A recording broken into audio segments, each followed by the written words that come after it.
Have you ever tried to really, truly understand a completely different culture? Not just as a tourist, but like a scientist? Well, 1,000 years ago, one scholar did exactly that. Today, we're going to dive into the story of Al-Biruni and his incredible book. It's this amazing window into the world and the mind of 11th century India. And that right there, that was his motto. Think about it. In an age of conquest, when stories about other places were usually full of myths and insults, Al-Biruni committed to something radical, pure, honest objectivity. This one sentence set the stage for one of the most amazing works of cultural study ever written. So who was this guy really? And what kind of challenge was he up against? First up, let's talk about the man himself and the massive cultural wall he was determined to climb. Al-Biruni was a true polymath. This guy was a master of physics, math, astronomy, history, you name it. Born in what's now Uzbekistan, he ended up in India with the court of Mahmud of Ghazni. And he spent more than a decade there just soaking it all in to write his masterpiece, the Kitab-al-Hind, which basically means the Book of India.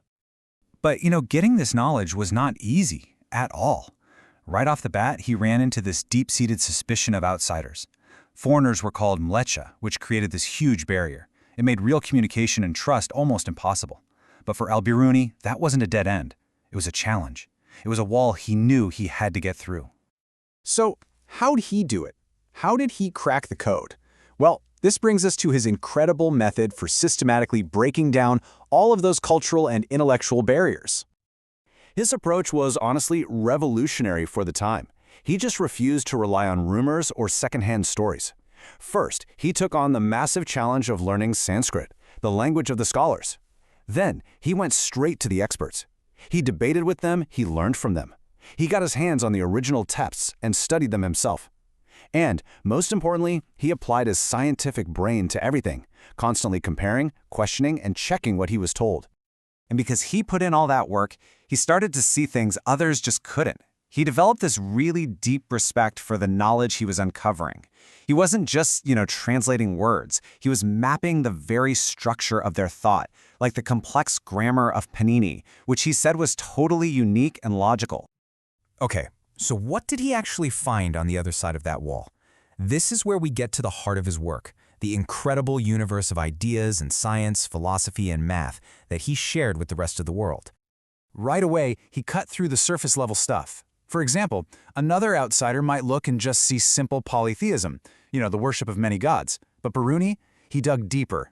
He explained that actually, the many gods in Hinduism were seen as different faces, different manifestations of one single ultimate formless reality, Brahman.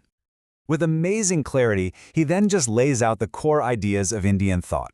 He described the belief in an immortal soul, the cycle of rebirth, which is shaped by karma, the consequences of your actions, and the ultimate goal of moksha, or freedom from that whole cycle. He even got that yoga wasn't just exercise, but a science for bringing the body, mind, and spirit together. And his work wasn't just about philosophy, he was just as fascinated by the science. And in mathematics, he found a concept, a single symbol, that would literally change the world. He was one of the very first to introduce a global audience to the most powerful tool in Indian mathematics, the number 0. He understood that 0 wasn't just nothing. No, it was the key. It was the invention that made the whole decimal system possible.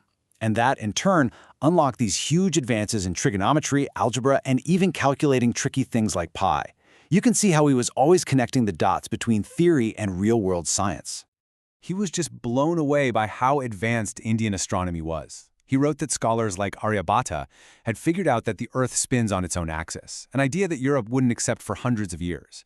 And Biruni didn't just write it down, he celebrated it. He called the idea truly wonderful. But let's be clear here, Al-Biruni wasn't just a fanboy. He was a scientist, remember? And true to his promise of objectivity, he turned that same sharp analytical eye on the society's problems too. So he started by just laying out the structure of the caste system, exactly as it was explained to him. He described the 4 main social orders, the Varnas, and their traditional roles, from the Brahmins, the priests, at the top, all the way down to the Shudras, the laborers. But he didn't stop there. Right after describing it, he analyzed it. He came in with this powerful critique, saying that it created huge social divides, that it made it impossible for people to move up in society, and that it was a key reason the culture was so isolated. In fact, he called it a major obstacle to the nation's progress. And his sharp eye didn't stop at the caste system. He looked at other social customs too. He wrote about practices like sati, where a widow was immolated on her husband's funeral pyre, and he made his harsh disapproval very, very clear. This really cemented his role as a true social scientist. So, after all this, what's the big takeaway? Why does this 1,000-year-old book still matter so much? Let's talk about its monumental legacy. Well, it turns out what Biruni was doing, it was so far ahead of its time that we actually have a modern word for it: ethnography. His book, the Kitab-al-Hind, is pretty much considered the world's first real work of scientific ethnography, a detailed, objective study of another culture, written centuries before that field even existed. And the book's impact was just huge. For world history, it's this perfect, unbiased snapshot of a civilization. For India itself, it's still one of the most detailed accounts of its own medieval society. And for the West, it became this crucial bridge that carried Indian math, science, and philosophy into Europe through the Arab world. Which kind of leaves us with one last question, doesn't it?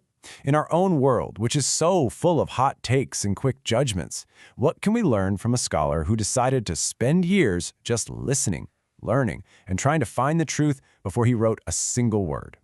His method, it feels more important now than ever before.